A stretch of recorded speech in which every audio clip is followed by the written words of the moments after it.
you forever because the people waste all of their political energy debating the media spectacle instead of investigating the globalist agenda. Number 10. It's Obama's job to sell the public on globalist policies that aren't in the people's best interest.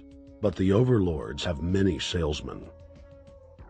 His most important function is to protect the criminal oligarchs from prosecution while they loot the economy worldwide, start new wars, and engage in torture.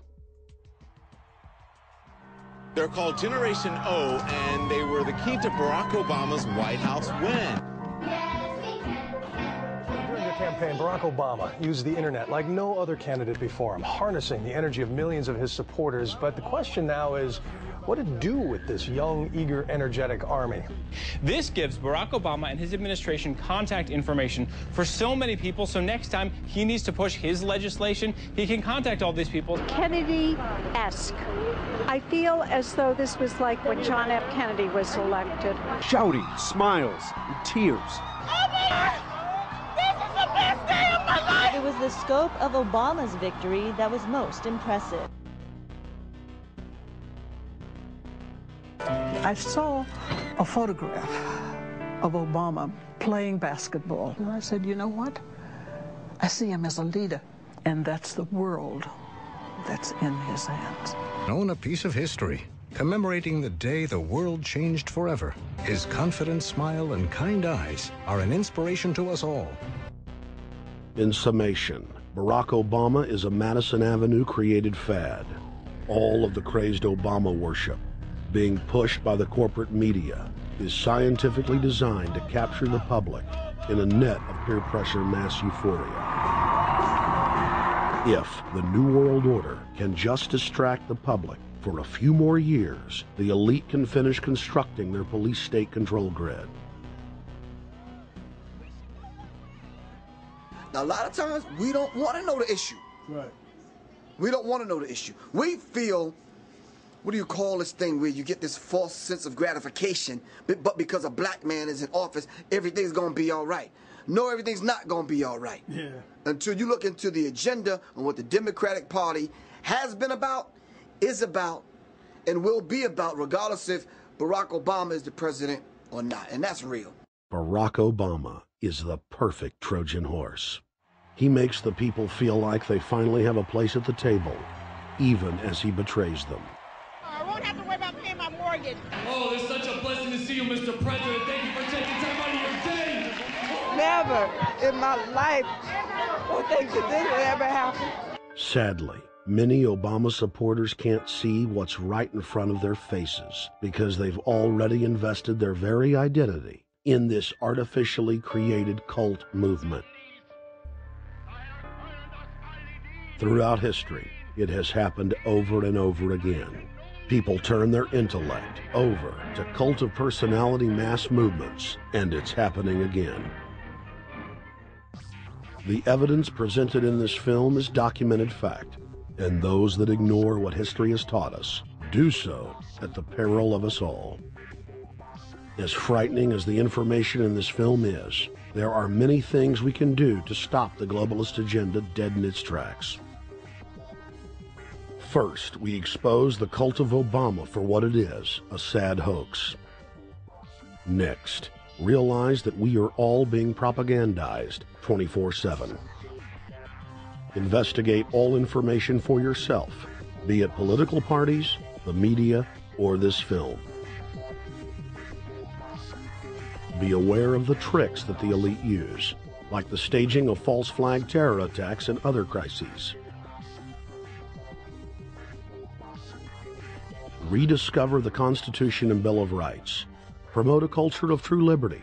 There is a reason the internationalists are attempting to destroy the sovereignty of all 50 states. They know it is one of the biggest threats to their domination. The federal government has been completely hijacked by foreign interest, and more than 25 states have recognized this fact and are moving to block the New World Order at the state level by declaring their 10th Amendment powers. But most important of all, there is a huge awakening taking place in the United States and across the world against the globalist agenda. Free people everywhere are joining together and saying no to corruption and tyranny, and no to world government. This is the center of endurance, and endurance is what wins wars. Not how many people you kill, but how long can you endure? George Washington lost almost every battle he had, but he endured. He out-endured the British, and that's how the battle was won, endurance. And each and every one of you watching this, every single one of you, is just as important as the people who were our founding fathers, as that you are just as important as the Sons of Liberty who met in the 1770s to philosophize about freedom, to philosophize about a republic, to philosophize about a truly free country with a republic. There's 1 billion people on the planet. It only takes one to change it. Are you the one? There may be everybody in your classroom bugging out. Your whole school may be on fire with kids wild and bringing guns at, but are you the one? Nature has a way of abundance. Nature puts out a lot of stuff looking for the one. So if you're going to go along with the trend of let's just kill each other, let's disrespect each other, then you're part of nature's plan as well, to be part of just the excess. But if you think more of yourself than just being the excess, you'll do more for yourself. Are you the one? Everybody's not gonna make it, but you have an opportunity to save yourself. Well, we don't have to look back thousands or even hundreds of years to see how dangerous this present-day situation is. We can look back to Bolshevik Russia. We can see the takeover by the Bolsheviks talking about the people's revolution, talking about the positive change. And Lenin came in and then Stalin. The fact is that over 40 million Russians between 1925 and 1940, good Russians, people who were Christians, people who had their own businesses, people who were educated, they were exterminated because they had their own business, because they were educated, because they believed in God's law. We can look over at Germany. Germany was in a very, very terrible economic situation, and this very charismatic leader called Adolf Hitler comes in. He makes the roads good, and he promises a better life for the people. And within 10 years, you see a completely nationalized, centralized, dictatorial situation where millions and millions of people were exterminated. And then we can go to Maoist China. Mao came in, he promised change, he promised a better life, and within 5 years, 60 million Chinese were exterminated. They don't teach that.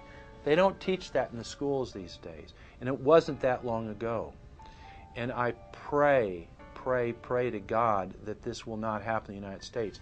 And the way it won't happen is if you and your friends and all of us together take action to say no. This country is too precious. It's too wonderful. It's too good of a place to lay down as a victim. Greatness could arise once we break the shackles of the government that's holding us back. One thing America has more than any other country is an entrepreneurial spirit. One thing we have more than any other country is the ability to be innovators. You know, if I was born in Italy, I wouldn't be the trend forecaster I am today because I would have been locked into a culture of thinking one way. We have that freedom of expression and freedom of thought that could free us to create greatness again if Big Brother doesn't come down on us harder.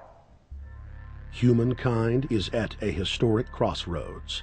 The forces of globalism are marching towards absolute despotism. Look in the mirror, count the cost, and decide, are you going to let history repeat itself?